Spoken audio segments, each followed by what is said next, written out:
ఇప్పుడు ప్రారంభమయ్యేది దేశంలోనే అతి పెద్ద ముఖాముఖి చర్చ. ఆప్కి అదాలత్.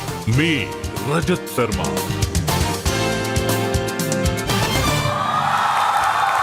నమస్కారం. నమస్కారం. Thank you very much. రండి, ఇవాల్టి ఆప్కి అదాలత్లో మన మొదటి కేసు మొదలు పెడదాం. ఇవాళ మన అతిథి ఇండియాలోని మోస్ట్ సీనియర్ లీడర్స్లో ఒకరు, భారతీయ జనతా పార్టీలో అనుభవం ఉన్న ఎంతో మంది లీడర్స్లో ఒకరు. ఈయన గురించి చెప్పాలంటే ఇండియన్ ఆర్మీలో, నేవీలో, ఎయిర్ ఫోర్స్ లో, ఆర్మీలో, డిఫెన్స్ సెక్టార్ లో ఎంతో పాపులర్ అయిన వ్యక్తి. ఇప్పుడు ఈ దేశ భద్రత ఈయన చేతిలోనే ఉంది. Please welcome India defence minister Rajnath Singh.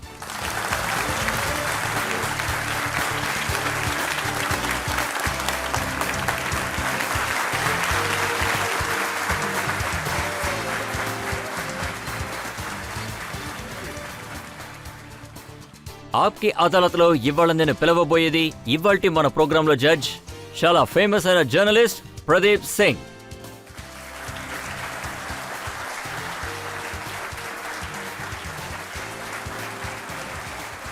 ఇవాళ మనం ఆప్కి అదాలత్లో ప్రశ్నలు అలాగే కేసు మొదలు పెట్టడానికి ముందు ఇవాల్టి కేసుని మొదలు పెట్టడానికి ప్రదీప్ సింగ్ గారిని అనుమతి కోరుతున్నాను.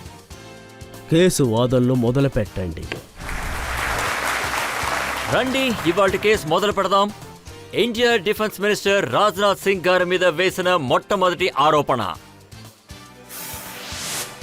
India defence minister Rajnath Singh గారి మీద వేసిన మొదటి ఆరోపణ ఏంటంటే ఆయన గురించి చాలా సీక్రెట్ గా మెయింటైన్ చేస్తారు.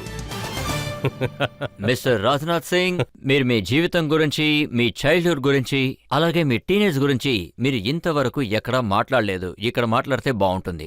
నాకు తెలిసినంతవరకు ఇది చాలా కష్టమైన విషయం. మీరు ఫిజిక్స్ స్టూడెంట్, బ్రిలియన్ స్టూడెంట్ అని నేను విన్నదంతా నిజమే. కానీ మీరు క్లాసులకి డుమ్మా కొట్టి సంఘంలో పనులు చుట్టానికి వెళ్ళిపోతారని విన్నాను. అవును, వెళ్తాను. నేను 9th క్లాస్ చదువుతున్నప్పుడు, అప్పుడు నేను ఆర్ఎస్ఎస్ క్యాంపుకి అప్పుడప్పుడు నేను వెళుతూ ఉండేవాడిని. వాలంటరీగా కూడా పనిచేసేవాడిని. మీరు టీచర్ అయిన తర్వాత, లెక్చరర్ అయిన తర్వాత చాలా స్ట్రిక్ట్గా మారారని విన్నాను. లేదు, అటువంటిది ఏమీ లేదు. అప్పట్లో నేను తీసే క్లాసెస్, సాధారణంగా క్లాసెస్కి రాని కుర్రాళ్ళు కూడా నా క్లాస్ జరుగుతున్నప్పుడు రూమ్ ఫుల్లుగా కుర్రాళ్ళందరూ వచ్చేస్తారు. ఒక్కళ్ళు కూడా తప్పకుండా క్లాస్ అటెండ్ చేస్తారు. ఇది నాకు దొరికిన అదృష్టమే. అది మాత్రమే కాకుండా మీరు ఐఏఎస్ అవ్వాలనుకున్నారట, నిజమేనా? నేనెప్పుడూ అనుకోలేదు.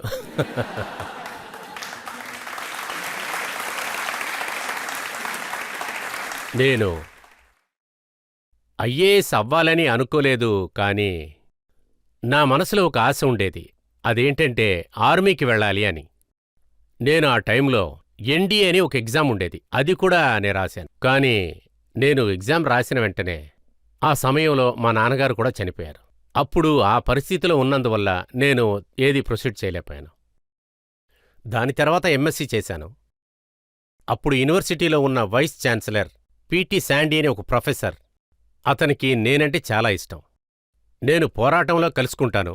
తర్వాత యూనివర్సిటీలో ఎప్పుడూ ఎగ్జామును, అలాగే యూనివర్సిటీలో ఎప్పుడూ నేను తలదూర్చలేదు. అందువల్ల నేనంటే వాళ్ళకి చాలా ఇష్టం. అప్పుడు నేను ఫస్ట్ డివిజన్ స్టూడెంట్గా ఉండేవాణ్ణి.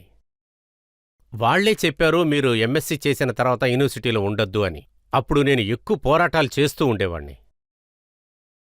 తర్వాత నేను అప్లై చేసిన కేవీ పోస్ట్ గ్రాడ్యుయేట్ కాలేజీల్లో ఫిజిక్స్ లెక్చరర్ అయ్యాను. కానీ ఈ విషయాన్ని అసలు ఎవ్వరూ కూడా ఊహించుండరు. ఏ చిన్నపిల్లడైతే ఆర్మీలో చేరాలనుకున్నాడో అతనే పెద్దయ్యాక డిఫెన్స్ మినిస్టర్ అయ్యాడు అని. నేను కూడా ఇలా జరుగుతుందని అనుకోనేలేదు. ఇంకొక విషయం, ఎమర్జెన్సీ టైంలో ఆ టైంలోనే మీరు చాలా పెద్ద లీడర్ అయ్యారట. ఆ టైంలో నేను లెక్చరర్గా ఉండేవాణ్ణి. 21 years ఓల్డ్లో, 21 సంవత్సరాల వయసులో ఫిజిక్స్ లెక్చరర్ అయ్యాను. అదీ కాకుండా కొంచెం పొలిటికల్గా యాక్టివ్గా ఉండేవాణ్ణి.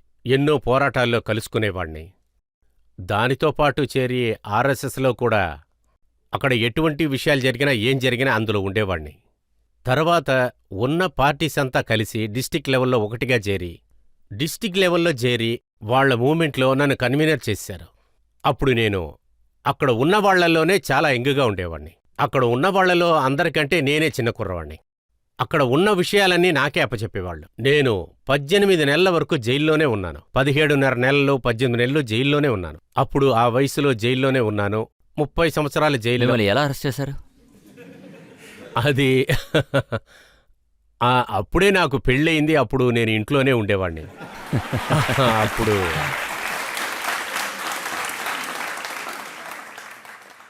అప్పట్లో నా కోసం మా ఆవిడ రవ్వలతో హల్వా చేసేది.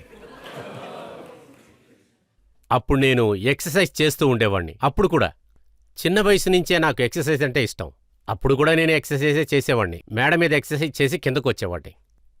అప్పుడు దాని తర్వాత నేను స్నానం చేసిన తర్వాత నేను డ్రెస్ వేసుకుందామని వెళ్ళాను. అప్పుడు కింద నుంచి ఒక అతను, మా ఇంట్లో పని అతను ఒక అతను ఉండేవాడు. అప్పుడు అతను పరిగెత్తుకుంటూ వచ్చి చాలా పోలీసు బళ్ళు వచ్చినాయని, అప్పుడు ఆఫీసర్గా ఉన్న అతను ఉపాధ్యాయ అని అతను కూడా వచ్చాడు. తర్వాత డెప్యూటీ ఆఫీసర్ వచ్చాడు. వాళ్ళందరూ మిమ్మల్ని అడుగుతున్నారు సార్ అని అన్నాడు. నాకు అప్పుడే అర్థమైంది నన్ను అరెస్ట్ చేయడానికే వచ్చారని. నేను ఆయనకేం చెప్పానంటే వాళ్ళని పైకి రమ్మను అని. కింద ఎస్పీ గారు కూడా ఉన్నారు, ఇన్స్పెక్టర్ కూడా ఉన్నారు, వాళ్ళని కూర్చోబెట్టు అన్నాను. నేను ఇప్పుడే స్నానం చేసి వచ్చాను, బ్రేక్ఫాస్ట్ తిని వస్తానని వాళ్ళతో నువ్వు చెప్పు. వాళ్ళు వెయిట్ చేస్తూ ఉన్నారు. తర్వాత నేను వాళ్ళతో మీరు కూడా భోంచేయటానికి రండి అన్నాను. తర్వాత మేము తినేసి బయలుదేరాం. పోలీస్ స్టేషన్కి తీసుకువెళ్లారు. పోలీస్ స్టేషన్కి తీసుకువెళ్ళిన తర్వాత వాళ్ళు నన్ను చాలా మర్యాదగా చూశారు. లంచ్ తెప్పించారు. తర్వాత రాత్రి 11 గంటలు దాదాపుగా అక్కడ ఒక డిస్టిక్ జైలు ఉండింది. అక్కడికి నన్ను పంపించారు. అక్కడ ఆల్రెడీ 250 మందిని అరెస్ట్ చేసి ఉంచారు. అక్కడ వాళ్ళు ఒక కాంపౌండ్లో ఉన్నారు, వాళ్ళొక రూమ్లో ఉన్నారు. అప్పుడు నాకొక సాలిటరీ అంటే సపరేట్ సెల్. నాతో పాటుగా ఆశ్రమ్ యాదవ్జీ గారు కూడా ఉన్నారు, లాలుజీ కూడా ఉన్నారు. వాళ్ళకొక రూము, నాకొక రూము. అప్పుడు దాదాపుగా నాకు గుర్తున్నంతవరకు 1.5 నెల, దాదాపు 2 నెలల దాకా నేను లోపలే ఉన్నాను. సాలిటరీ సెల్లోనే ఉన్నాను. దాని తర్వాత కొత్తగా పెళ్ళయింది, కానీ వెంటనే మీరు జైలుకి వెళ్ళిపోయారు. మీ వైఫ్కి కాదు, అది ఆవిడ కాదు. అసలు కోపం రాలేదా? లేదు, ఆవిడెందుకు కోప్పడుతుంది? మా వైఫ్కి ఆల్రెడీ అన్నీ తెలుసు. ఇంతవరకు నా జీవితంలో మా వైఫ్ మీద ఏ కంప్లైంట్ లేదు. మా వైఫ్ గురించి నన్ను అడిగారంటే ఆవిడ మీద నాకు చాలా మర్యాదే ఉంది.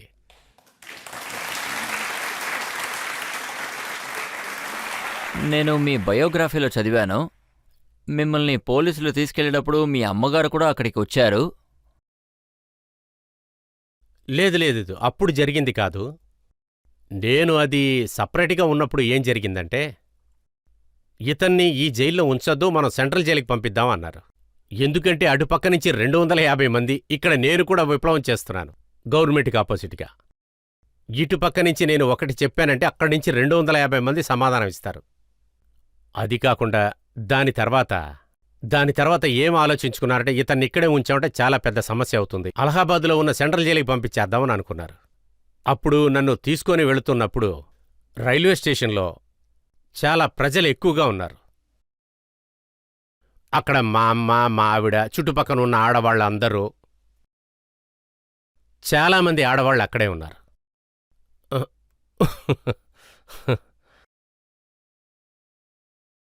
అప్పుడు మా అమ్మగారు నన్ను చూశారు. మా అమ్మగారు నన్ను చూశాను, నేను పోలీసుల మధ్యలో ఉన్నాను. ఏం జరిగినా సరే నువ్వు వాళ్ళ దగ్గర క్షమాపణ అడగొద్దు అని చెప్పారు. జీవితం మొత్తం నీకు జైలు అయినా పర్వాలేదు, నేను చూసుకుంటానని చెప్పాను.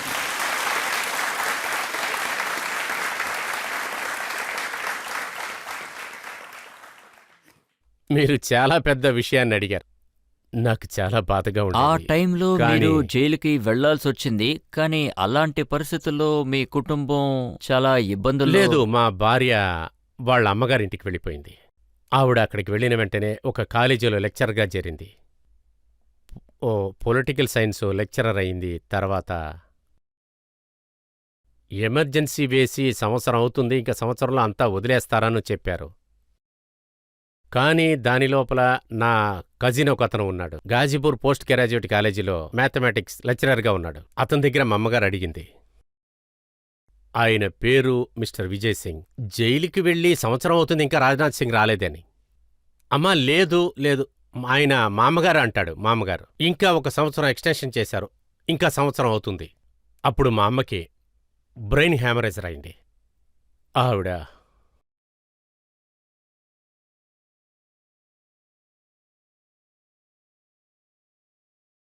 మీరు ఎన్ని కష్టాల్ని దాటుకుని ఇక్కడికి వచ్చారో అర్థమవుతుంది. ఆ హాస్పిటల్లో ఉన్నారు. ఒక 28 రోజుల్లో చనిపోయారు. ఎమర్జెన్సీ పూర్తయిన తర్వాత మీరు తిరిగొచ్చాక రాజకీయాల్లో మీరు తీసుకున్న మొదటి అడుగు అదేనా? తర్వాత నేనేం చెప్పాలి? నేను 3 రూములు ఉన్న ఒక ఇల్లు తీసుకొని అందులోనే ఉన్నాను. తర్వాత పొద్దున్న, సాయంత్రం, రాత్రి అక్కడికే వచ్చి ఉండేవాణ్ణి. నెక్స్ట్ డే ప్యాంట్ షర్ట్ అంతా వేసుకొని, నార్మల్గా వేసుకునే డ్రెస్ వేసుకొని టీ తాగుతూ ఉన్నాను. ఒక బెంగాలీ ఫ్యామిలీ కూడా అక్కడ ఉంటుంటారు. నా రూము కూడా చాలా దుమ్ము పట్టిపోయి ఉంది. అప్పుడు మా జంక్సంగ్ రూము లీడర్ కూడా ఒక అతను ఉండేవాడు. ఆయన చనిపోయారు. ఆయన పేరు కేదార్ సాబ్. ఆయన నాకు ఒక ఫోన్ వచ్చింది. అది వారణాసి నుంచి వచ్చిందని చెప్పారు. వారణాసి అలాగే ఢిల్లీ నుంచి వచ్చిందని చెప్పారు. పార్లమెంట్ ఎలక్షన్లో నుంచోవాలని చెప్పి. అలాగే మీరు ఈ పార్లమెంట్లో ఉన్న కాన్స్టిట్యూషన్ నుంచి 2 రోజుల తర్వాత ఇంకొన్ని రోజుల్లో మీరు అక్కడి నుంచి నామినేషన్కి రండి అని చెప్పారు. అలాగే నేను వెళ్ళాను. నాకు అన్ఎక్స్పెక్టెడ్గా జరిగింది. అప్పుడు నా వయసు కూడా దాదాపు 25 సంవత్సరాలుగా ఉంటుంది. దాని తర్వాత నేను నామినేషన్కి వెళ్ళాను. నామినేషన్ వేశాను. అథారిటీ లీడర్ దొరికింది. అన్నీ దొరికాయి. తర్వాత ఒకరోజు మాకు మెజిస్ట్రేట్ సింబల్ ఇవ్వటానికని పిలిచారు. అందరూ అక్కడే ఉన్నారు. అన్ని అడ్వకేట్స్ అక్కడికి వచ్చారు. మా యొక్క మురళీధర్ పాండే, రామాచార్ పాండే, జనసంఘ్ పార్టీ నాయకులు అందరూ అక్కడికొచ్చారు. మెజిస్ట్రేట్ సింబల్ ఇవ్వబోతున్నాడు. అప్పుడు ఒకతను ఒక టెలిగ్రామ్ తీసుకొచ్చాడు. దానికి సారీ మిస్టర్ సింగ్, నేను నీతో తర్వాత మాట్లాడతాను. నేను కలెక్టర్ గారిని చూసొస్తానని చెప్పాడు. వెళ్ళి చూసొస్తాను. తర్వాత వెళ్ళొచ్చినాక, సార్ మిస్టర్ సింగ్ మీ అథారిటీ క్యాన్సిల్ అయిపోయింది అని ఫకీర్ అన్సారీకి అది సింబల్గా ఇచ్చేశామని చెప్పారు. మీ టికెట్ క్యాన్సిల్ అయిపోయిందని చెప్పాడు. అప్పుడు నాకు చాలా కష్టం అనిపించింది. కానీ అప్పుడు ఆ దేవుడు నాకు చాలా ఓపికనిచ్చాడు. అప్పుడు అక్కడ ఏ గొడవ జరగకూడదు అని అనుకున్నాను. అక్కడ ఒక మైక్ ఉండింది. ఆ మైక్లో నేను వెళ్ళి చెప్పాను, అప్పీల్ చేశాను. ఫకీర్ అలీ అన్సారీ మీరు ఎక్కడున్నా నేను సపోర్ట్ చేస్తానని చెప్పాను. చాలా మంచి మనిషి. నేనేం చెప్పానంటే ఫకీర్ అన్సారీ గారికే ఆ సింబల్ ఇచ్చేయండి అని. అలాగే నేను మాట్లాడుకుంటా నేనే ఆయనకి ఓట్ చేయమని చెప్పాను. తర్వాత అలాగే అక్కడ 3 గంటలు అయిపోయింది. అలాగే నేను విత్డ్రా కూడా చేసుకోలేను. నేనుగా చేసుకోలేను. అప్పుడు మెజిస్ట్రేటు మీ సార్బుగా మీరు ఏదైనా సింబల్ తీసుకోండి అని చెప్పారు. నాకే ఉద్దేశం లేదని చెప్పాను. కానీ నేను ప్రజల్ని అప్పీల్ చేశాను. అందరి దగ్గర ఏం అప్పీల్ చేశానంటే, నా పేరు లిస్టులో ఉంటుంది. కాని ఎవరైనా నా కోసం పోరాటం చేశారంటే అది నన్ను అసహ్యం చేసేటట్టు అని చెప్పాను. అందరూ ఫకీర్ అలీ అన్సారీని సపోర్ట్ చేయాలని చెప్పాను. దాని తర్వాత ఏమైందంటే ఫకీర్ అలీ అన్సారీ నన్ను ఎక్కడికి వెళ్ళినా ఆయన నన్ను వెంట పెట్టుకుని వెళతారు ఎలక్షన్ అయ్యేదాకా. చౌదరి చరణ్ సింగ్ గారి మీటింగ్ ఉండింది. చౌదరి చరణ్ సింగ్ గారి మీటింగ్లో నన్ను కూడా అక్కడ ఆహ్వానించారు. ఆ టైంలో నన్ను కూడా పిలిచాడు. అక్కడ పెద్ద క్రౌడ్ ఉంటుంది. 50,000, 60,000, 70,000 పెద్ద క్రౌడ్ ఉంటుంది. అప్పుడు కూడా నేను అదే సెంటెన్సే చెప్పాను. నా పేరు లిస్టులో ఉంటుంది. కానీ నా కోసం ఎవరైనా పోరాటం చేశారంటే నన్ను అసహ్యం చేసేటట్టే అని నార్మల్గా అనుకోలేదు. ఎవరికైనా టికెట్ ఇచ్చి ఆ టికెట్ని మళ్ళీ ఇంకెవరికైనా ఇచ్చారంటే ఎవరికైనా కోపం వస్తుంది. మీ కోపం రాలేదా? లేదు, నాకు కోపం వచ్చింది. అవును, నాకు కోపం వచ్చింది. చిన్న వయసు నుంచే నేను కొంచెం సెన్సిటివ్గా ఉంటాను. కానీ దేవుడు నాకు కొంచెం నిదానాన్ని ఎక్కువ పెట్టాడు. దేవుడి కృప ఉంది అంతే. ఆ దేవుడి దయ వల్లే నేను సరే, అయితే మీరు మొట్టమొదటిసారిగా ఎప్పుడు ఎమ్మెల్యే అయ్యారు? 77లో. అది కూడా చౌదరి గారే నాకు సింబల్ తీసిచ్చారు జనసంఘ్ నుంచి. ఎందుకంటే నేను ఆయన మీటింగ్లో కలుసుకున్నారో 2-3 నిమిషాలు మాట్లాడాను. కానీ అక్కడ టేకప్ చేసిన తర్వాత నేను లక్నో వెళ్ళాను. అక్కడ మాధవ్ యాదవ్ త్రిపాఠి ఉన్నారు. ఆ టైంలో ఆయనే అక్కడ లీడర్గా ఉండేవాళ్ళు మాకు. అప్పుడు ఆయన ఏం చెప్పారంటే, జనసంఘలోనే ఒక్క టికెట్ నా తరపు నుంచి ఆ కుర్రాడు రాజ్నాథ్ సింగ్కి ఇవ్వండి అని. కానీ ఇక్కడ 4 నెలల తర్వాత అసెంబ్లీ ఎలక్షన్ జరుగుతున్నప్పుడు విశ్రామ్ సింగ్ యాదవ్ ఎంపీగా ఉన్నారు. వాళ్లనేమిచ్చారు. కానీ ఢిల్లీకి వచ్చిన తర్వాత చరణ్ సింగ్ గారు ఏం చెప్పారంటే, జనసింగ్ వాళ్ళకి ఒక్క టికెట్ ఇవ్వరా? అప్పుడు ఆయన నేమును తీసేసి నా నేమ్ వేశారు. నేను ఎమ్మెల్యే అయిపోయాను. కానీ మీ గురించి రీసెర్చ్ చేసినప్పుడు మాకు ఇంకొక విషయం కూడా తెలిసింది. మీరు కూడా ఒకరి పేరుని క్యాన్సిల్ చేశారట. ఎక్కడ? మీరు బీజేపీలో నేషనల్ లీడర్గా ఉన్నప్పుడు మీరు మీ కొడుకు టికెట్ని క్యాన్సిల్ చేశారు. ఓ, అదేం జరిగిందంటే 2007లో ఉత్తరప్రదేశ్లో అసెంబ్లీ ఎలక్షన్స్ జరిగాయి. అప్పుడు శ్రీ కళ్యాణ్ సింగ్ ఇప్పుడు కూడా ఉన్నారు. ఆయన పెద్దాయన సీనియర్ లీడరు కల్లాజీ మిశ్రా, రాజస్థాన్ గవర్నర్ వీళ్ళందరూ వారణాసి యొక్క కాన్స్టిట్యూన్సీ కోసం మా అబ్బాయి పంకజ్జీ పేరుని డిసైడ్ చేశారు. అప్పుడు నేను ఎలక్షన్ కమిషన్కి చైర్మన్ నేనే, పార్టీ యొక్క లీడర్ కూడా అప్పుడు నేనే. అటల్జీ, అద్వాన్జీ ఇద్దరూ పక్కపక్కనే నాతో ఉండేవాళ్ళు. అప్పుడు నేను దాన్ని రెఫ్యూజ్ చేశాను. నా చేత్తో నా కొడుక్కి నేను టికెట్ ఇవ్వను అని చెప్పాను. అటల్జీ గారు ఆయన స్టైల్లో మాట్లాడతారు కదా, ఆయన ఏం చెప్పారంటే, నా డిసైడ్ నోట్ చేసుకోండి ఎలక్షన్ కమిటీ, ఇతను చెప్పేది నేను ఒప్పుకోనని. అద్వానీజీ గారు చెప్పారు, అందరూ ఇదే చెప్తూ ఉన్నారు. తర్వాత అనంత్ కుమార్జీ, ఆయన నా కొలీగ్, ఎలక్షన్ కమిటీలో కూడా సెక్రటరీగా ఉండేవాడు. అప్పుడు ఆయన వెళ్ళి అనౌన్స్ చేయండి అని చెప్పారు. అనౌన్స్ చేశారు.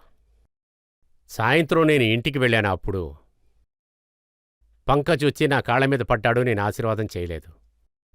చాలా బాధపడ్డాడు. వాళ్ళ అమ్మ దగ్గరికి వెళ్ళి చెప్పాడు. వాళ్ళ అమ్మ వచ్చి నాతో గొడవ పెట్టుకుంది. ఒక విషయం నేను ఖచ్చితంగా చెప్పాను, నా కొడుక్కి నా చేత్తో నేను సింబల్ ఇవ్వనని చెప్పాను. నా దృష్టిలో అందరూ సమానం అని చెప్పాను.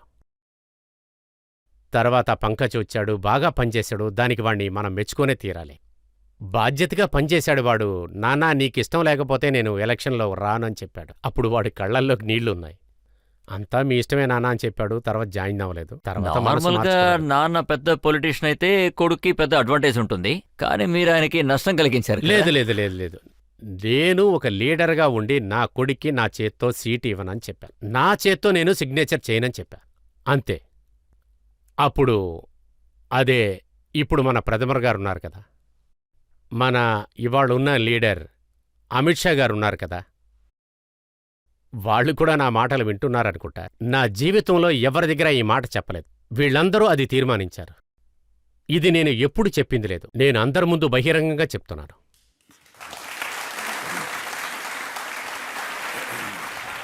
నేను చూసినంత వరకు ప్రైమ్ మినిస్టర్ మోడీ గారు ఇంకా మీ చిన్నబ్బాయి నీరజ్, ఆయనకి ఈయన ఒక సర్టిఫికేట్ ఇష్యూ చేశారు. ఆయన ఏమన్నారంటే, మోడీ గారి విక్షిత్ భారత్కి #1 అంబాసిడర్ నీరజ్ అని చెప్పారు.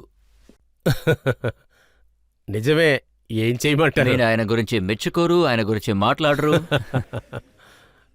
లేదు లేదు, అందరికీ కొడుకులంటే ఇష్టమే గాని చాలా మంచి విషయం. అయినా సోషల్ పొలిటికల్లో ఎప్పుడు యాక్టివ్గా ఆయన చేసిన పనులకి మోడీ గారు ఆయన్ని బాగా మెచ్చుకున్నారు. ఒక్క వారంలో 50,000 అంబాసిడర్ని ఆయన సృష్టించారని చెప్పారు. అది నేను కూడా విన్నాను. మీరు అసలు మీ ఫ్యామిలీ కోసం ఏమీ చేయలేదు, కానీ అది దాటుకుని రాహుల్ గాంధీ గారి గురించి రిపోర్టర్స్ ఆయన డైనాసిటీ పాలిటిక్స్ గురించి అడిగినప్పుడు ఆయన అసలు రిపోర్టర్స్ ని ఏమని తిట్టారంటే, ముందు అమిత్ షా గారిని వాళ్ళ అబ్బాయి ఏం చేశాడని అడగండి, అలాగే రాజ్నాథ్ సింగ్ గారి వాళ్ళ అబ్బాయి కోసం ఏం చేశారని నేను అడగండి. వివరంగా ఒకటి చెప్పాలనుకుంటున్నాను. రజత్ సార్, నా రాజకీయ జీవితంలో నా వెనక ఎవరు ఏం మాట్లాడుకున్నా సరే గాని వాళ్ళు రాముణ్ణే వదిలిపెట్లా నన్నెలా వదులుతారు? కానీ ఎవరినీ నేను మోసం చేసి నేను రాజకీయం చేయలేదు.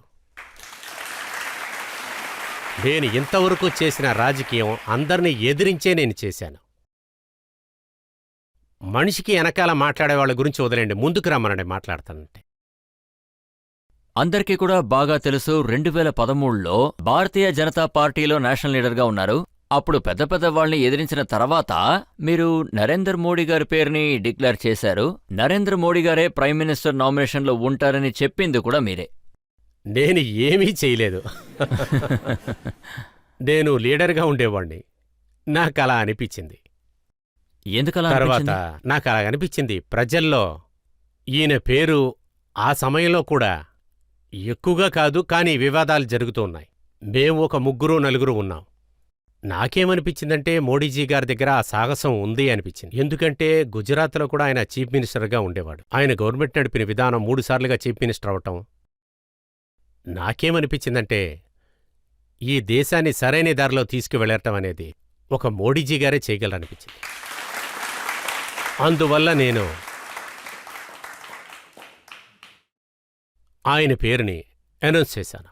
అప్పుడు మీరు ఏమైనా ఆలోచించారా? 10 ఏళ్ల తర్వాత నరేంద్ర మోడీ గారు వరల్డ్ మ్యాప్ లో ఉంటారు, ప్రపంచంలో టాప్ లీడర్స్ పేర్లో ఈయన పేరుంటుంది, ఇండియా బలం పెరుగుతుంది, ఈయన ఎంత పాపులర్ అవుతారు. నాతో ఉండేవాళ్లతో కూడా మీరు దీన్ని అడిగి చూడండి, కానీ మోడీజీ గారికి కూడా ఇది తెలియదు. ఆయన్ని చూస్తే నాకెందుకు అలాగనిపించిందని మీరు అడుగుతున్నారంటే, నాకెందుకు అనిపించిందంటే దానికి తగినట్లు ఆయన మనసుంది, ఆయనకి బలం ఉంది, సామర్థ్యం గల మనిషి, బలమైన వ్యక్తి, దేశాన్ని సరైన దారిలో తీసుకెళ్ళగలడు. ఇతనుంటే ప్రతీదీ జరుగుతుందని నాకు అనిపించింది. నా మనసులో అది నాకు అనిపించింది. ఇప్పుడు నేను ఖచ్చితంగా చెప్తాను, ఆ సమయంలో నేను అనుకున్నది అది జరిగింది అని. నాతో ఇద్దరుంటారు, అది వాళ్ళు మీకు కూడా తెలుసు కదా. నేను చెప్పింది కరెక్టా కాదని వాళ్ళనే వెళ్ళి అడగండి. దాని తర్వాత నేను గోవాలో ఎలక్షన్ కమిటీ చైర్మన్గా ఉండేవాణ్ణి. అదే సమయంలో నేను లీడర్గా ఉన్నందువలన అరుణ్ జైట్లీ గారు అవన్నీ చూసుకున్నారు. అప్పుడు ఒక ఈవెంట్ జరిగింది, పెద్ద ఈవెంట్ అది. 5,000 మంది 6,000 మంది దాదాపుగా. మోడీజీ గారు ఆయన్ని మాట్లాడటానికి పిలిచారు. నార్మల్గా లీడర్సే మాట్లాడుతూ ఉంటారు. అప్పుడు నేను మోడీ గారిని కూర్చోండని చెప్పాను. నేను లేచి నుంచున్నాను. ఆడియన్స్తో నేనేం చెప్పానంటే, నేను ప్రెసిడెంటు నాకు తెలుసు, కానీ నేను తర్వాతే మాట్లాడతానని. కానీ ఇవాళ దేశం ఒక ప్రెసిడెంట్ మాట్లాడతాడంటే ఇష్టపడతలేదు. ఇవాళ ఈ దేశం ఇది రాబోయే కాలాన్ని తయారు చేసే నాయకుడు మాట్లాడాలనుకుంటున్నారని. తర్వాత నేను లేచి చెప్పాను, అలాగే మోడీ గారు లేచి మాట్లాడారు. ఇప్పుడు ఒక బ్రేక్ తీసుకుందాం. బ్రేక్ తర్వాత ఆప్కి అదాలత్లో రాజ్నాథ్ సింగ్ గారి మీద ప్రశ్నల్ని అలాగే ఆరోపణల్ని కొనసాగిద్దాం. మీరు ఈడీని సిబిఐని యూజ్ చేస్తున్నారు, అందులో అరవింద్ కేజ్రీవాల్ లాంటి వాళ్ళు మాత్రమే నరేంద్ర మోడీ గారిని ఓడించగలరు, ఆయన్ని ఛాలెంజ్ చేయగలరు, అందుకే ఎలక్షన్ ముందు ఆయన జైలుకి పంపించారని ఆయన చెప్పారు. పెద్ద పెద్ద వాళ్లే మోడీజీని ఛాలెంజ్ చేయలేపారు, ఇతనెంత?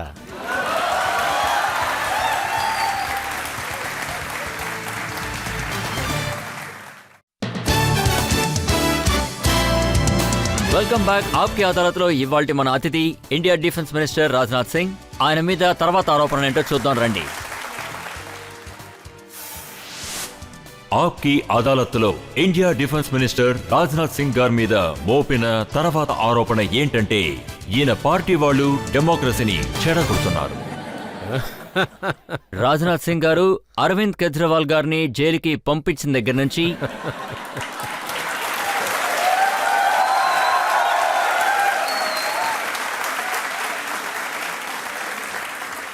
వాళ్ళ పార్టీ వాళ్ళు అసలు ఏమంటున్నారంటే, బీజేపీ డెమోక్రసీని పూర్తిగా పూడ్చేసింది. మేమేమీ జైలుకి పంపించలేదు. అది మీకే తెలుసు, అది చేసింది కోర్టే. కోర్టు ఆయనకి ఏ రిలీఫ్ ఇవ్వలేదు. నాకు తెలిసినంతవరకు అది ఇన్వెస్టిగేషన్ ఏజెన్సీ ఉంది, ఈడీ ఉంది, అవి డాక్యుమెంట్స్ కరెక్ట్గా ఉన్నాయని.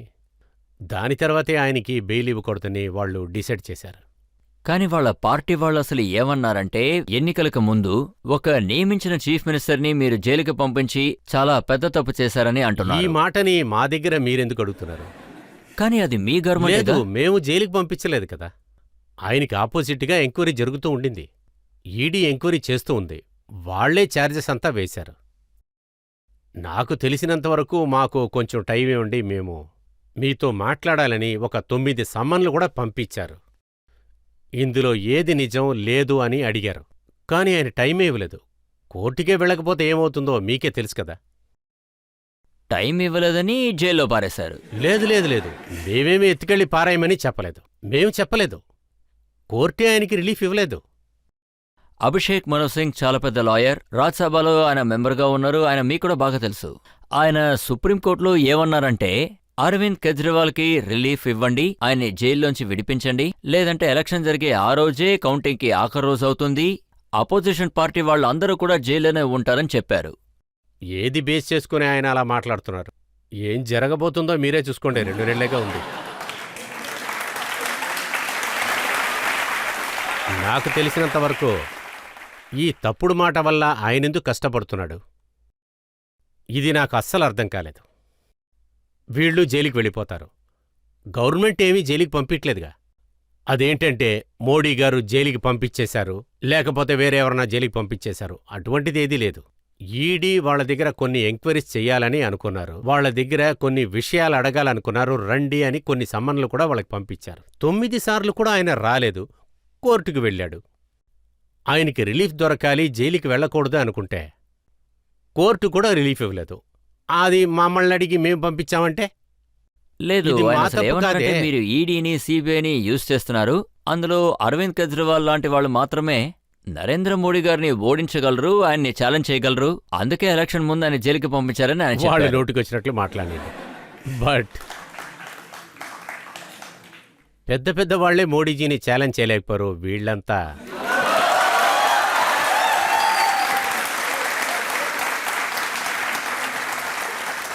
మోడీ గారికి ఇంకొక ఛాలెంజర్ కూడా ఉన్నారు, రాహుల్ గాంధీ గారు. ఆయన అరవింద్ కేజ్రీవాల్ అరెస్ట్ అయిన తర్వాత ట్విట్టర్లో ఏం వేశారంటే, భయపడిపోయిన డిక్టేటర్ డెమోక్రసీని చంపాలని చూస్తున్నారు. ఇటువంటి మాటలంతా ఇటువంటి వాళ్లే వాడగలరు. వాళ్ళు మాత్రమే మాట్లాడగలరు. ఒక విషయం నేను ఖచ్చితంగా చెప్తాను. జీవితంలో ఏ ప్రైమ్ మినిస్టర్ అవనండి, కాంగ్రెస్ ప్రైమ్ మినిస్టర్ అయినా సరే, నేను ఎప్పుడూ ఈ విధంగా ఆలోచించుకోలేదు. ఎందుకంటే నాకు తెలిసినంత వరకు ప్రథమర్ ఒక ఇన్స్టిట్యూషన్. ఈ మహామనిషి గురించి ఇటువంటి తప్పుడు మాటలు మాట్లాడకూడదు. ఆయన ఒక ఇన్స్టిట్యూషన్. ఆయన గురించి తప్పుగా మాట్లాడకూడదు. డిఫరెన్స్ ఆఫ్ ఒపీనియన్స్ అందరికీ ఉంటుంది. వీళ్ళు తప్పు చేశారు, వీళ్ళు కరెక్ట్ చేశారు, అందరికీ ఒపీనియన్ ఉంటుంది. అలా చేయకూడదు, ఇలా చేస్తుంటే బాగుండేదని, అది చేసుండొచ్చు, ఇలా చేసి ఇలా మాట్లాడొచ్చు. ఇటువంటి తప్పైన మాటలు మాట్లాడటం అనేది చాలా తప్పు. అది నేను ఖండిస్తున్నాను. అలా మాట్లాడుండకూడదు. కానీ ఎలక్షన్స్కి ముందు అరవింద్ కేజ్రీవాల్ని అరెస్ట్ చేయడం ద్వారా బీజేపీకి నష్టమే జరుగుతుందని మీరు అసలు ఊహించలేదా? ఓరి దేవుడా, మేము అరెస్ట్ చేసింది ఎందుకోసం ఇలా చెప్తున్నారు రజత్ సార్? మేమెందుకు అరెస్ట్ చేశామంటే, ఎందుకంటే కేసు పెట్టింది ఈడీ ఇంకా సిబిఐ. ఇన్వెస్టిగేషన్స్ ఏజెన్సీస్ చాలా సంవత్సరాల నుంచి ఈ విషయాల్ని చూస్తూ ఉన్నారు. కొంతమంది దీనికోసం సంవత్సరం క్రితం, సంవత్సరం తర్వాత కూడా జైలుకి వెళ్లారు. ఇది ఒక కంటిన్యూసస్ ప్రాసెస్ ఇది. అందువల్ల వాళ్ళు జైలుకి వెళ్లారు. ఎలక్షన్ వచ్చేసింది, అందుకని లోపల పడేశాం. ఇది దేశంలో అందరికీ తెలుసు. బయటుండి మాత్రం ఏం చేస్తాడు?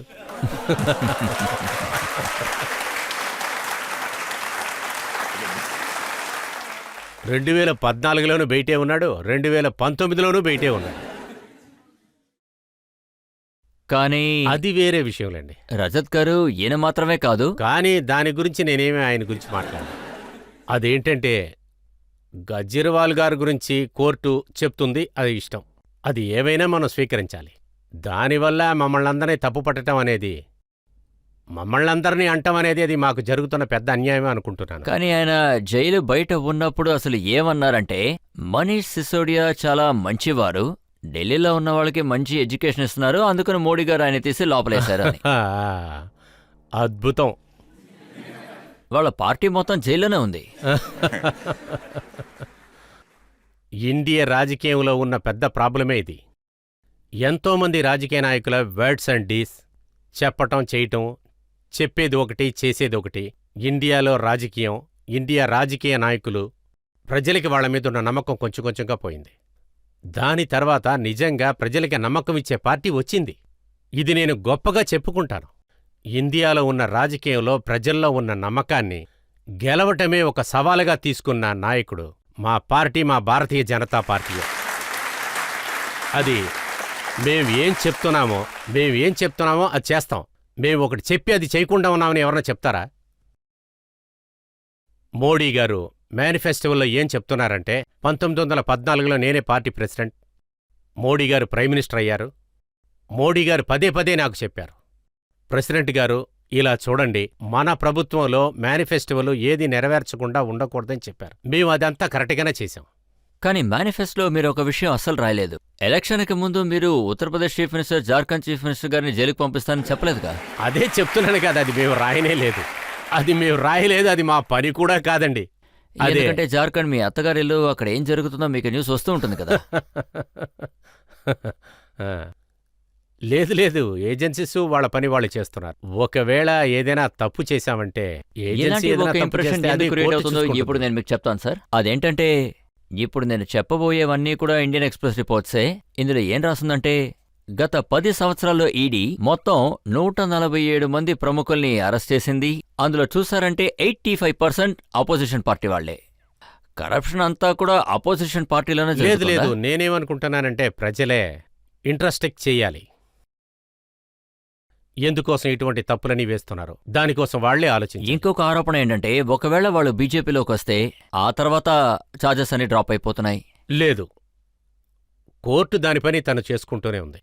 ఎవరైనా అటుపక్కన ఉండండి ఇటుపక్కన ఉండి ఎక్కడైనా మీరు ఉండండి. అసలు ఏమంటున్నారంటే, అది అజిత్ పవార్ కానివ్వండి లేదా అశోక్ చవాన్ కానివ్వండి, వాళ్ళకి వ్యతిరేకంగా ఉన్న కేసెస్ అనేవి జరుగుతూనే ఉంటాయా? ఏమైనా జరగనండి, కోర్టు తన పని తను చేసుకుంటూనే ఉంది.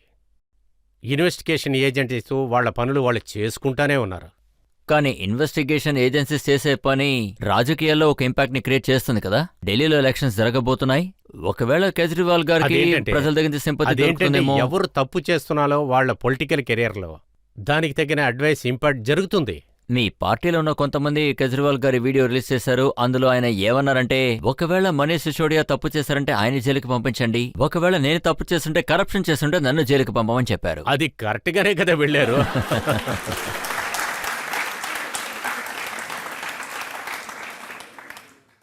ప్రజల్లో ఎవరైనా ప్రశ్న అడగచ్చు?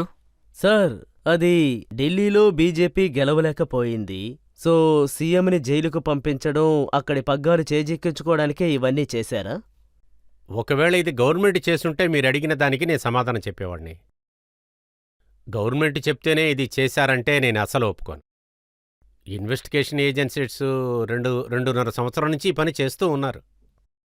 చాలామంది ఈ తప్పు వలన జైలుకి వెళ్ళి వచ్చేశారు. Thank you sir. Rajnath Singh గారు, మీ పార్టీ రూలింగ్లోకి వచ్చిన తర్వాత ఈ గడిచిన 10 సంవత్సరాల్లో ఇన్వెస్టిగేటివ్ ఏజెన్సీస్ వాళ్ళు అవసరం కన్నా ఎక్కువ పనిచేస్తున్నారే అనిపించట్లేదా? కాదు, ఇప్పుడు ఏ ఏజెన్సీస్ యాక్టివ్లో లేవని చెప్పండి. ఇంతకు ముందుకి కంపారిజన్ చేసుకుంటే ఏ మినిస్టర్ యాక్టివ్లో లేదో చెప్పండి. అందరూ యాక్టివ్గానే ఉన్నారు. ఈవెన్ ప్రైమ్ మినిస్టర్ గారు కూడా యాక్టివ్గానే ఉన్నారు. ప్రతి మినిస్టరు యాక్టివ్గానే ఉన్నారు. అందువలనే ఇంటర్నేషనల్ కమిటీలో ఇండియా స్ట్రక్చర్ ఇంత బాగా పెరిగింది. నేను ఫుల్ కాన్ఫిడెన్స్గా చెప్తాను, ఇంతకుముందు ఇంటర్నేషనల్ ఫోరంలో ఇండియా ఒక విధంగా ఉంది. ఇండియా విషయంలో ఎంత ముఖ్యత్వం ఇవ్వాలో ఇన్ని సంవత్సరాలుగా అది ఇవ్వలేదు. కానీ ఇవాళ ఇంటర్నేషనల్ ఫోరంలో ఇండియా ఏదైనా చెప్తే లోకం మొత్తం ఇండియా ఏం చేస్తుందో చెవులు పెట్టి వింటున్నారు. ఇదే ఇండియాకి దగ్గర గొప్పతనం. ప్రధానమంత్రి యాక్టివ్గా ఉన్నారు, ఇన్వెస్టిగేటివ్ ఏజెన్సీస్ యాక్టివ్గా ఉన్నాయి, ఇదంతా నిజమే. ఇప్పుడు కాంగ్రెస్ కంప్లైంట్ ఏంటంటే, ఇప్పుడు ఇన్కమ్ ట్యాక్స్ వాళ్ళు కూడా చాలా యాక్టివ్గా పనిచేస్తున్నారు. కాంగ్రెస్ పార్టీలో 210 కోట్ల విషయం. అందరూ నిజాయితీగా వాళ్ళ పని వాళ్ళు చేసుకుంటూ పోతున్నారు. ఎవరూ ఇన్యాక్టివ్గా లేరు. అందరూ యాక్టివ్గానే ఉండాలి. అది ప్రెసిడెంట్ అయినా సరే, ప్రైమ్ మినిస్టర్ అయినా సరే, అది మినిస్టర్ అయినా, బ్యూరోక్రాట్స్ అయినా, అందరూ యాక్టివ్గానే ఉండాలి. అందరూ వాళ్ళ పనులు కరెక్ట్గా చేయాలి. ఇన్కమ్ ట్యాక్స్ వల్ల కాంగ్రెస్ పరిస్థితి ఏంటో రాహుల్ గాంధీ గారు చెప్పారు. అదేంటంటే, ఆయన చెప్పింది ఏంటంటే, మా అకౌంట్స్ ని ఫ్రీజ్ చేశారు, మా దగ్గర ట్రైన్ టికెట్ కొనడానికి కూడా డబ్బులు లేవు, మా దగ్గర పోస్టర్లు అంటించడానికి డబ్బులు లేవు, నేనిప్పుడు ఉన్న పరిస్థితుల్లో ఎవరికి 2 రూపాయలు కూడా ఇవ్వలేను. అదంతా లేదు. ఇది మీరందరూ నమ్ముతున్నారా? ప్రజలే నమ్మట్లేదు. 2 రూపాయలు కూడా లేవంటే ఎలా? ఈ ఎలక్షన్ టైంకి సంబంధించిన వరకు ఒక ప్రిన్సిపల్ అపోజిషన్ పార్టీ, ఒక పాత పార్టీ ఉంది. దాని అకౌంట్స్ ని ఫ్రీజ్ చేసి, ఒకే విషయమే. అదేంటంటే మీరే ఫ్రీజ్ చేశారని ఎవరో తప్పు చెప్తున్నారు. అది పెట్టుకుని ఏజెన్సీస్ ఫ్రీజ్ చేశారనుకోండి, మరెందుకు కోర్టుకి వెళ్ళలేదు? లోయర్ కోర్టు ఉంది, హైకోర్టు ఉంది, సుప్రీంకోర్టు ఉంది. ఎందుకని వెళ్ళలేదు? వెళ్తున్నారు కానీ రిలీఫ్ దొరకట్లేదే. ఏం చేద్దాం? దానికి మేమేం చేయగలం? మా గవర్నమెంట్ ఏం చేస్తుంది? మోడీజీ ఏం చేస్తారు? కానీ మిగతా పొలిటికల్ పార్టీస్ వాళ్ళు మోడీజీ గారి గురించి మాట్లాడేటప్పుడు ఆయన గుండె రాయి లాంటిది, రాజ్నాథ్ సింగ్ గారు చాలా మంచివారు, దయ చూపిస్తారు, కానీ ఇప్పుడు ఆయన దయ చూపించట్లేదు అంటున్నారు. అందరికీ దయ చూపిస్తాం, అందరికీ దయ చూపిస్తాను. రెండో విషయం ఏంటంటే, ఇలా చూడండి, కరప్షన్కి వచ్చినప్పుడు చెప్పేవాళ్ళు ఏదైనా చెప్పనండి. మోడీ గారు పదవిలోకొచ్చి 10 సంవత్సరాల దాకా అయింది. అపోజిషన్లో ఉన్న ఒక్కరు కూడా వాళ్ళు కరప్షన్ చేశారని ఒక్క మినిస్టర్ని చూసి కూడా చెప్పలేరు. ఇదే మా గవర్నమెంట్. మీరు కాంగ్రెస్ గవర్నమెంట్స్ కూడా ఇంతకుముందు చూసుంటారు. వాళ్ళు తప్పులే చేయని కాంగ్రెస్ని మీరు ఇంతవరకు చూసే ఉండరు, ఇంక మీద కూడా చూడలేరు. ఇంకా చెప్పాలంటే ఎటువంటి తప్పు చేశారంటే దానివల్ల కాంగ్రెస్లో ఉన్న మినిస్టర్లందరూ జైలుకి వెళ్లాల్సి వచ్చే పరిస్థితి వచ్చింది. ఎందువల్ల వాళ్ళ మినిస్టర్లను కాపాడుకోలేదు? ఇప్పుడు మా దగ్గరకొచ్చి వీళ్ళని మీరు కాపాడని అంటున్నారు. కోర్టు ఉంది కదా, కోర్టే కదా పనిష్మెంట్ ఇచ్చింది. కాంగ్రెస్ గవర్నమెంట్ ఉన్నప్పుడు కూడా వాళ్ళ గవర్నమెంట్ వాళ్ళకే శిక్ష వేశారు. ఇవాళ కోర్టు లోపల ఉన్నారు.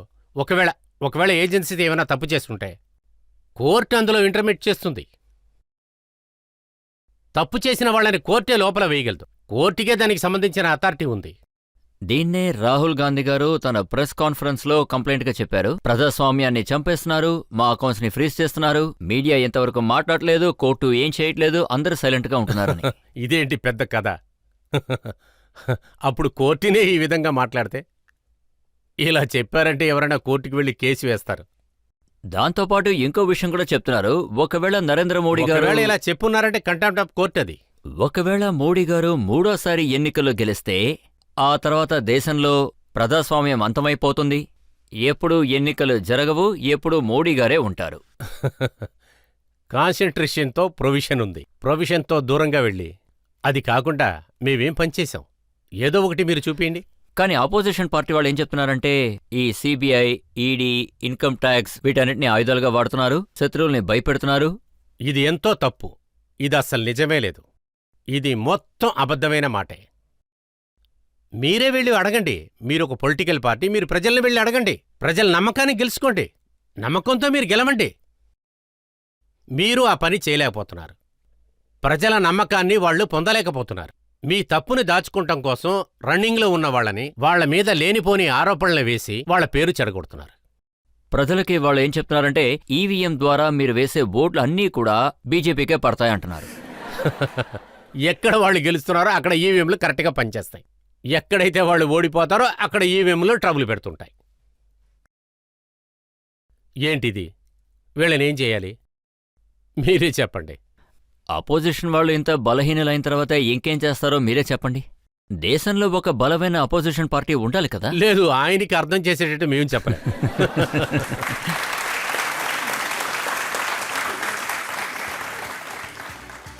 ఇప్పుడు ఒక బ్రేక్ తీసుకుందాం. బ్రేక్ తర్వాత ఆప్కే అదాలత్లో రాజ్నాథ్ సింగ్ గారి మీద ఆరోపణలు కొనసాగుతాయి. మీరు ప్రజల్ని కలవడానికి ఉత్తరప్రదేశ్కి వెళ్ళినప్పుడు అక్కడ మీకు ఈ ఐడియా దొరికిందంటారా? అందరూ మోడీ మోడీ మోడీ మోడీ గారనే చెప్తున్నారు. ఇప్పుడున్న పరిస్థితి ఇలాగే ఉంది. Welcome back. ఆప్కే అదాలత్లో ఇవాళ మనం ప్రశ్నలు అడుగుతున్నది, కేసు నడుపుతున్నది India defence minister Rajnath Singh గారి మీద. తర్వాత ఆరోపణ ఏంటనేది ఇప్పుడు చూద్దాం. ఆప్కి అదాలత్లో Indian defence minister Rajnath Singh గారి మీద మోపిన తర్వాత ఆరోపణ ఏంటంటే ఈయన అపోజిషన్ వాళ్ళని బెదిరిస్తున్నారు. మోడీ గారు 400 సీట్లని చెప్తున్నారు, అమిత్ షా గారు 400కు పైన అంటున్నారు, మీరు కూడా 400 సీట్లు అంటున్నారు. సో ఇదంతా చెప్పి మీరు అపోజిషన్ వాళ్ళనందరినీ మీరు బెదిరిస్తున్నారా? లేదు లేదు లేదు. ప్రజల్ని చూస్తున్నప్పుడు ప్రజల్లో ఉన్న మనస్తత్వాలు ఏంటంటే మేము చాలా కాన్ఫిడెంట్గా ఉన్నాం. ఎన్డీఏ ఏంటంటే 400 సీట్లకు పైన కాన్ఫిడెంట్గా గెలుస్తాం. దానితో పాటు మా యొక్క అసెస్ ప్రకారం ప్రజల్ని పెట్టి మేము చేసిన అసెస్మెంటు ఏ ఆధారమూ లేదు.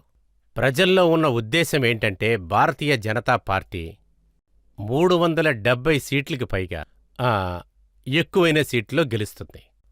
ఆ నమ్మకాన్ని ప్రజలు ఒమ్ము చేయరనే నమ్మకం నాకు బాగానే ఉంది. ఎన్నాళ్ళు గెలిపించారా, మళ్ళీ గెలిపిస్తారు.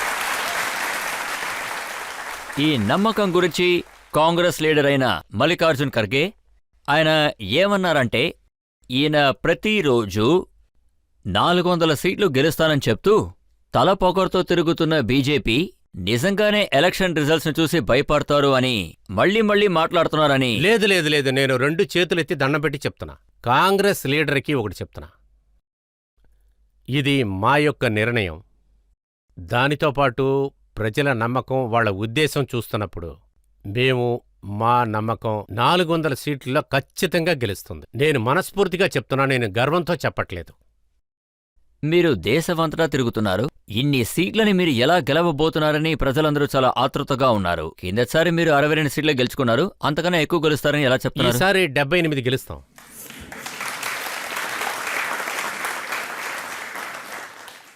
మేము 80 సీట్లు గెలవటానికి ఛాన్స్ ఎక్కువగానే ఉంది. మీరు ప్రజల్ని కలవడానికి ఉత్తరప్రదేశ్కి వెళ్ళినప్పుడు అక్కడ మీకు ఈ ఐడియా దొరికిందంటారా? అందరూ మోడీ మోడీ మోడీ మోడీ గారని చెప్తున్నారు. ఇప్పుడున్న పరిస్థితి ఇలాగే ఉంది. ఇలా చూడండి, ఆంధ్రప్రదేశ్ అని ఒక రాష్ట్రం ఉంది, అక్కడ బీజేపీకి ఒక్క సీటు కూడా లేదు. కానీ అక్కడ కూడా ప్రజలు మోడీ మోడీ అంటున్నారా? నేను ఆంధ్ర కూడా వెళ్ళాను. విశాఖపట్నానికి ఒక ఇంటెలెక్చువల్ మీటింగ్కి వెళ్ళాను. దాదాపుగా 1000 ఇంటెలెక్చువల్ అక్కడ ఉన్నారు. ఆ పబ్లిక్ మీటింగ్ని నేను అడ్రస్ చేశాను. ఆ మీటింగ్ని చూస్తున్నప్పుడు అక్కడ కూడా సపోర్ట్ ఉందని నేను ఫుల్గా నమ్ముతున్నాను. కానీ చాలా సీట్లతో మేము ఖచ్చితంగా గెలుస్తాం. ఇప్పుడు మేము టీడీపీతో అలయన్స్ కూడా చేసుకున్నాం. మా టార్గెట్ ఏంటంటే అన్ని సీట్లని అన్ని అలయన్స్తో కలిపి మేం గెలవాలన్నదే. టీడీపీతో కలిసి మేం ప్రయత్నిస్తూనే ఉన్నాం. ఎన్ని గెలుస్తామనేది ప్రజలిచ్చిన తీర్పును బట్టే కదా. తమిళనాడులో మీకింకా కష్టంగా ఉంటుందనుకుంటాను. గత 10 సంవత్సరాల్లో ప్రధానమంత్రి గారు అక్కడికి ఒక చాలాసార్లు విషయం వెళ్ళారు. నేను ఖచ్చితంగా చెప్తున్నాను, ఈసారి మేము అన్ఎక్స్పెక్టెడ్ ఎలక్షన్ రిజల్ట్ తమిళనాడులో వస్తుంది. ఖచ్చితంగా మారుతుంది. భారతీయ జనతా పార్టీ అక్కడ ప్రభుత్వాన్ని ఏర్పరచటం చాలా కష్టమని నాకు బాగా తెలుసు. ఇది కొంచెం కష్టమైన విషయమే అక్కడ. కానీ అక్కడ చూసుకున్నారంటే ఒక డిఎంకే తప్ప మిగతా పొలిటికల్ పార్టీస్ అన్నీ, అదేంటంటే ఉన్న పార్టీస్ అన్నిటితో అలయన్సు మేమక్కడ చేస్తూ ఉన్నాం. అలాగే ప్రజల్లో మన గవర్నమెంట్ మీద, మన మోడీ గారి మీద వాళ్ళకి ఏర్పడిన నమ్మకం తమిళనాడులో ఏవైనా జరగచ్చు. కొంతమంది ఏం చెప్తున్నారంటే ఈ సమయంలో కొంతమంది 4-5 సీట్లు గెలుస్తారు, కొంతమంది 10-12 సీట్లు కూడా గెలుస్తారని కూడా చెప్తున్నారు. తమిళనాడులో అతి కష్టం మీద బీజేపీకి 1-2 సీట్లు అవునవునవును. దొరికాయి. కన్యాకుమారి సీటు మేము ఒక్క సీటే గెలిచాం. కానీ ఈసారి మా క్యాండిడేట్ ఖచ్చితంగా రాజా గెలుస్తారు. సింగ్ గారు, మేము తమిళనాడు పాలిటిక్స్ ని ఇప్పటి వరకు చూసిన దాంట్లో అందరూ కూడా సనాతన ధర్మాన్ని ఎదిరించేవాళ్లే. అక్కడ ఉన్నవాళ్లు ఏమంటున్నారంటే సనాతన ధర్మాన్ని అసలు పూర్తిగా అంతం చేయాలని ఎవరూ అంటున్నారు. దాన్ని అంతం చేయలేరు. సనాతనాన్ని ఎవరూ నాశనం చేయలేని అది ఒక పురాతన ధర్మం.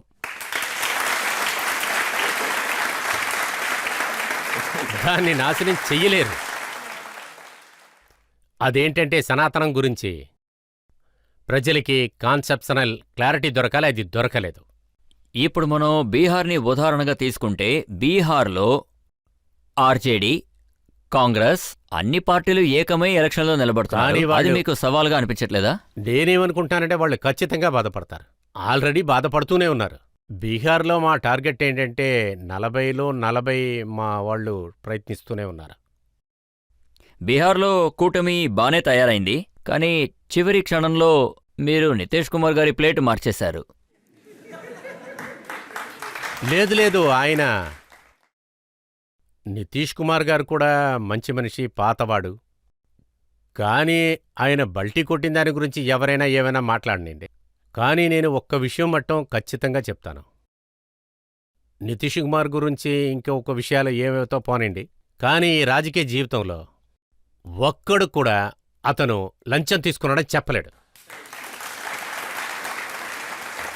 ఇటువంటి మనిషి మా దగ్గరికి వస్తానంటే మేమెందుకు ఆయన రావద్దంటాం? రాజ్నాథ్ గారు, ఎందుకని రాహుల్ గాంధీ గారు ఆయన న్యాయయాత్ర ఏ రాష్ట్రానికి వెళుతుందో ఆ రాష్ట్రంలో ఉన్న కాంగ్రెస్ వాళ్ళు బీజేపీలో చేరిపోతున్నారు. అదంతా అద్భుతం, అద్భుతమే. అదంతా వెస్ట్ అద్భుతమే బెంగాల్లో సార్. మమతా బెనర్జీ గారు ఇండియా అలయన్స్ కి సపోర్ట్ చేయడం మానేశారు. అవును, మానేశారు. బీహార్ కి వెళ్ళిన తర్వాత నితీష్ జీ గారు వదిలేశారు. లేకపోతే ఆ భారత్ జోడీ యాత్రలాగా ఎక్కడికైనా వెళ్ళమనండి.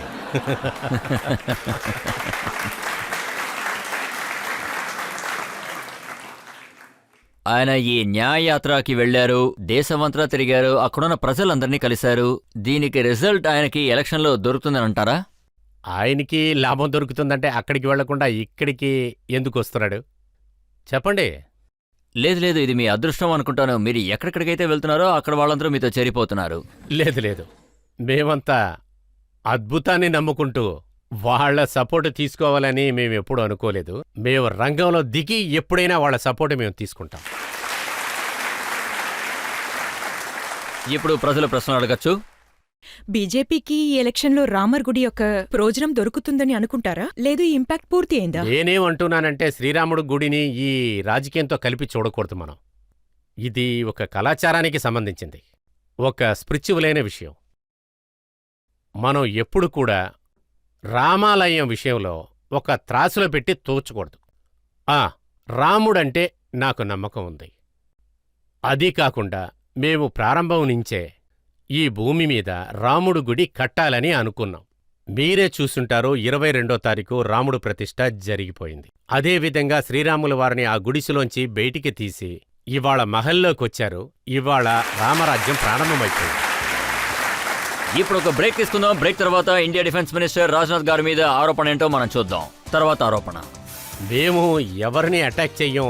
మీరే చూసుంటారు ఇండియాకని ఒక చరిత్రే ఉంది. ఇండియా ఇంతవరకు ఏ దేశం మీద ఎవరిని అటాక్ చేసింది లేదు. లోకంలో ఉన్న ఏ ఒక్క ప్లేస్ని కూడా ఒక్క ఇంచు కూడా ఆక్రమించలేదు. ఇదే మన చరిత్ర.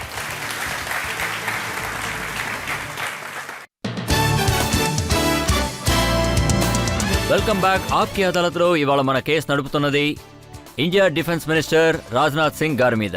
ఆప్కి అదాలత్లో తర్వాత ఆరోపణ. ఆప్కి అదాలత్లో India defence minister Rajnath Singh గారి మీద మోపిన తర్వాత ఆరోపణ ఏంటంటే వీళ్ళు రాజకీయం చేసేటప్పుడు ఇతర దేశాలకి ఒక సవాల్గా ఉంటున్నారు. రాజ్నాథ్ గారు పాకిస్తాన్లో ఎలక్షన్స్ జరిగాయి. అక్కడ షెహబాజ్ షరీఫ్ ప్రెసిడెంట్ అయ్యారు. ఆయన మొదటి స్పీచ్లోనే ఆయన కాశ్మీర్లో కాశ్మీర్ ప్రజల్ని చంపుతున్నారు, అక్కడున్న చెరువులన్నింటిలోనూ రక్తం పారుతోంది, ఖచ్చితంగా మే కాశ్మీర్ని తీసుకుంటాం అంటున్నారు. కాశ్మీర్ని మీరెలా తీసుకుంటారు? వాళ్ళు వాళ్ళ పిఓకి గురించి ఆలోచిస్తే బాగుంటుంది. పాకిస్తాన్ ఆక్రమించిన కాశ్మీర్ గురించి ఆలోచించమని. నేను సంవత్సరాల క్రితం ఒక విషయం చెప్పాను. అప్పుడు నేనేం చెప్పానంటే మీరెవరూ మన మీద అటాక్ చేయాల్సిన అవసరం లేదని. పాకిస్తాన్ ఆక్రమించిన భూముల్లో పరిస్థితి ఎలా ఉందంటే అక్కడ ఉన్న ప్రజలే మమ్మల్ని ఇండియాలో కలుపుకోండి అని ఇచ్చి మమ్మల్ని బతిమలాడుతున్నారు. అది ఎవరికి చెప్పమంటారు? అయితే మీరు ప్లాన్ చేసేసుకున్నారా? లేదు లేదు, దాని గురించి నేను చెప్పను. దీని గురించి నేను చెప్పకూడదు.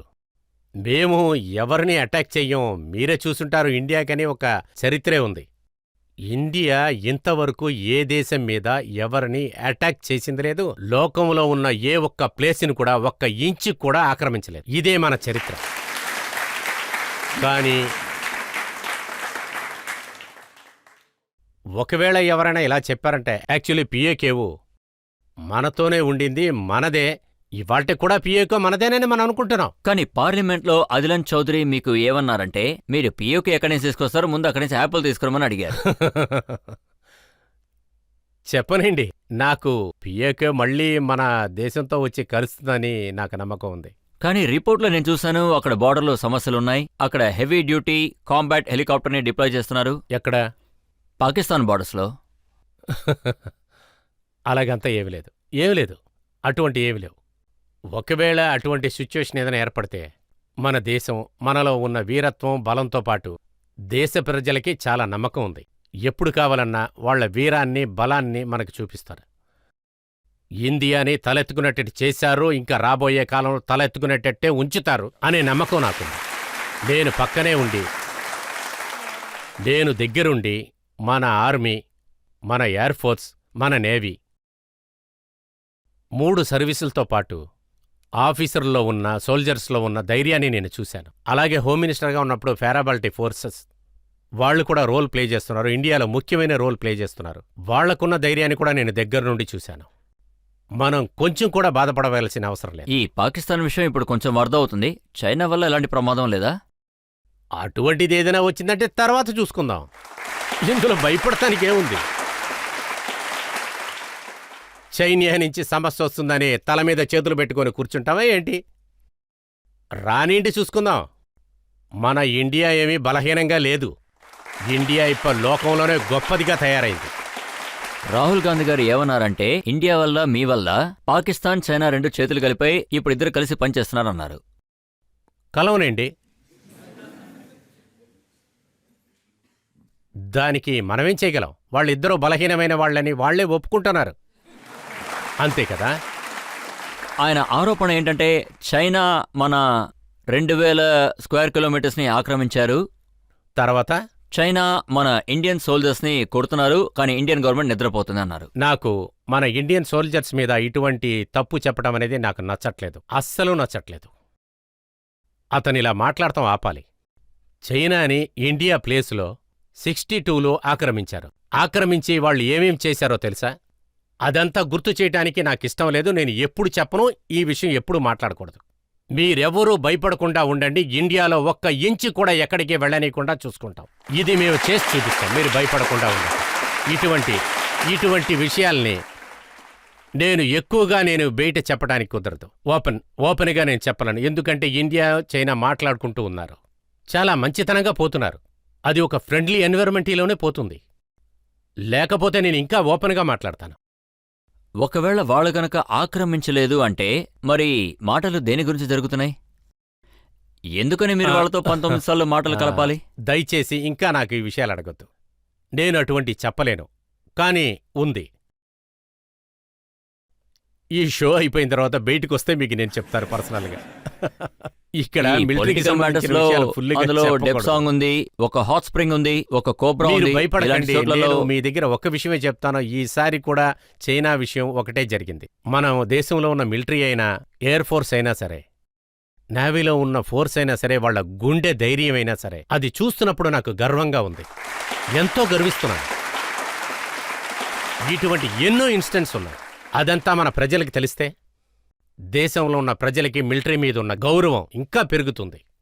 గాల్వాన్లో మన సోల్జర్స్ వాళ్ళ ధైర్యాన్ని తెలియజేశారు. దేశం మొత్తం చూసింది, ప్రజలందరికీ ఇది తెలిసింది. ఆ తర్వాత చైనా ప్రవర్తనలో ఏదైనా మార్పు వచ్చిందంటారా?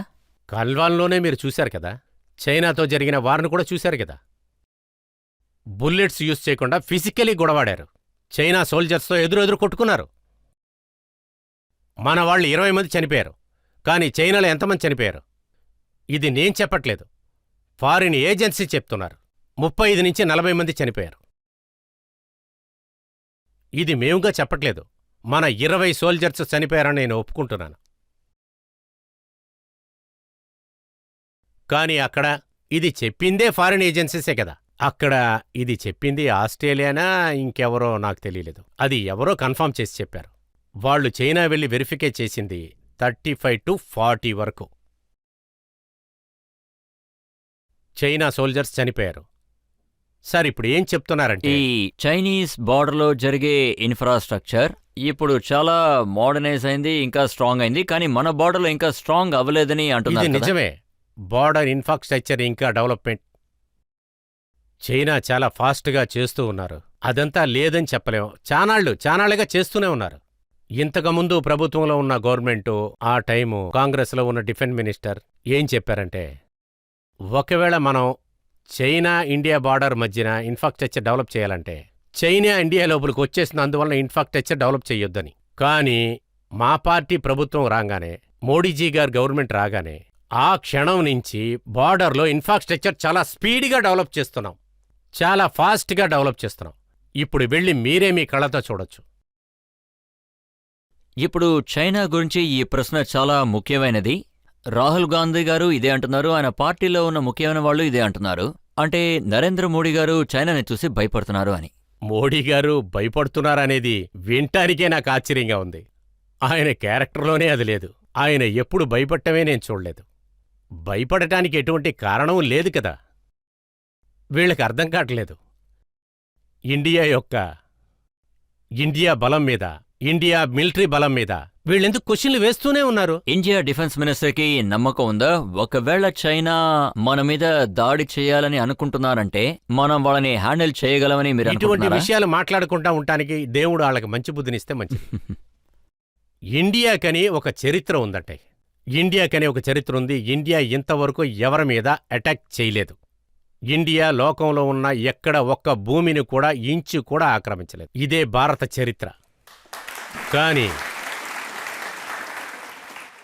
నిజం చెప్పాలంటే, మీరు నన్ను అడిగారంటే, మన చుట్టుపక్కల ఉన్న దేశాలతో మనం చాలా ఫ్రెండ్లీగా ఉంటున్నాం. కానీ దానికి సమాధానంగా ఇండియాకి ఏ ఒక్క నష్టం కూడా రానివ్వం. స్నేహం ఉండాల్సిందే. కానీ అది అడ్డం పెట్టుకొని ఎవరైనా మనకి ఏదైనా చెడు చేయాలనుకుంటే దానికి సరైన సమాధానం చెప్పడానికే మా దగ్గర బలం ఉంది. కానీ మన పక్క దేశాలతో మనం ప్రేమతో ఉండాలి. మనం ఎప్పుడు అలాగే ఉండాలి. ఎందుకంటే అటల్జీ గారు ఇదే చెప్తూ ఉంటాడు. ఆయన ఎప్పుడు కూడా మనం చాలా జాగ్రత్తగా ఉండాలి. జీవితంలో స్నేహితులు మారతారు, కానీ నేబర్స్ ఎప్పుడూ మారదని. అందువల్ల నేబర్స్తో ఎప్పుడు మన ప్రేమతో ఉండాలని. లాస్ట్గా ప్రజలు ఏదైనా ప్రశ్న అడగచ్చు? సార్ ఇప్పుడు నా ప్రశ్న ఏంటంటే మనం మన డిఫెన్స్ సిస్టాన్ని వరల్డ్లోనే 4వ స్థానంలో ఉండేలా చూసుకున్నాం. దానికి మీరు చాలా కష్టపడ్డారు. మొత్తానికి 4వ స్థానానికి వచ్చాం. స్టిల్ ఇది ఇంకా ఇంప్రూవ్మెంట్ అవుతుందా? రాబోయే 4 సంవత్సరాల్లో మీ థాట్ ప్రాసెస్ ఏంటి సార్? ఖచ్చితంగా బీజేపీ ప్రభుత్వమే వస్తుంది, ఖచ్చితంగా వస్తుంది. మేమందరం మీతో పాటు ఉన్నాం. చప్పట్లు కొట్టండి. అందుకని రాబోయే 5 సంవత్సరాల్లో లేదంటే 10 సంవత్సరాల్లో మనం 3rd లేదంటే 2nd లేదా 1st ప్లేస్కి రావడానికి మనం ఎన్ని ఇంప్రూవ్మెంట్స్ ని ఆశించొచ్చు? ఇండియా ఇంతకుముందు చాలా పెద్ద ఇంపోర్టర్ ఇండియానే. ఇవాళ మన లోకంలో టాప్ 25 ఎక్స్పోర్టర్ కంట్రీస్లో వచ్చి ఆగాం దాదాపుగా 10 సంవత్సరాలతో. అదేవిధంగా నేను డిసైడ్ చేసిన టార్గెట్, నా ప్రయత్నాలు ఏంటంటే 2028, 29 అయ్యేటప్పటికి ఇవాళ 20,000 క్రోర్స్లో ఉన్న మన ఎక్స్పోర్ట్స్ 50,000 క్రోర్స్ దాకా వెళుతుంది. అందుకే మేము ప్రయత్నిస్తూ ఉన్నాం. గత 10 సంవత్సరాలుగా మీ పార్టీనే రూలింగ్లో ఉంది. దాని అభివృద్ధి బాగానే తెలుస్తుంది. కానీ ఒక స్ట్రాంగ్ రూలింగ్ పార్టీ ఉన్నప్పుడు ఒక స్ట్రాంగ్ అపోజిషన్ పార్టీ ఉండడం చాలా ముఖ్యమని మీరు ఎంతవరకు ఒప్పుకుంటారు సార్? అది మీరు చెప్పగలరా? ఖచ్చితంగా ఉండాలి. అది చాలా అవశ్యం. ఇందులో నా యొక్క తప్పే ఉందమ్మా. నా పార్టీ తప్పే ఉంది. ఇది వాళ్ళందరూ అర్థం చేసుకోవాలి. ఇండియన్ డెమోక్రసీకి ఇది చాలా అవసరం. రాంగ్ అపోజిషన్ పార్టీ ఉండడం చాలా ముఖ్యమైందని మీరు అగ్రీ 100% నేను అగ్రీ చేస్తాను. కానీ మీరు అపోజిషన్ని ఏమాత్రం బతకనివ్వట్లేదు కదా.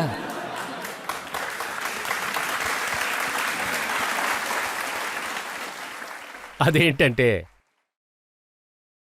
అర్థంతో జీవించటం ఒక కళ. జీవితాన్ని జీవించే అవకాశం వాళ్ళకి లేదనుకుంటా. అందువలనే పరిస్థితి ఇలాగవుతుందనుకుంటా. మోడీజీ గారి గురించి మాట్లాడేటప్పుడు ఆయన నిద్రపోరు, అపోజిషన్ నిద్రపోనివ్వరు. నేను మా మినిస్టర్లు కూడా నిద్రపోనివ్వను.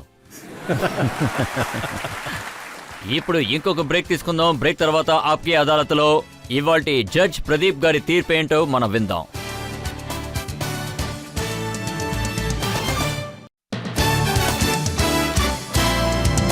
Welcome back. ఇవాళ ఆప్కే అదాలత్లో మనం కేసు నడిపింది India defence minister Rajnath Singh గారి మీద. మనం మొట్టమొదటిసారిగా రాజ్నాథ్ సింగ్ గారి జీవితంలో జరిగిన సీక్రెట్స్ గురించి అడిగాం, డిఫెన్స్ మినిస్ట్రీ గురించి అడిగాం, అపోజిషన్ పార్టీ గురించి అడిగాం, అలాగే కేజ్రీవాల్ గురించి కూడా అడిగాం. ఇప్పుడు ఆప్కే అదాలత్లో ఇవాల్టి judge famous journalist Pradeep Singh గారి తీర్పేంటో విందాం. రాజ్నాథ్ సింగ్ గత 50 సంవత్సరాల్లో రాజకీయ జీవితాన్నే జీవిస్తున్నారు. ఆయనలోని ముఖ్యమైన అంశం దేశానికి ఒక గొప్ప నాయకుడి లక్షణం ఉంది. ఆయన గౌరవమైన భాష, మర్యాదపూర్వకమైన ప్రవర్తన ఇవన్నీ అతన్ని మంచి స్థానంలో ఉంచాయి.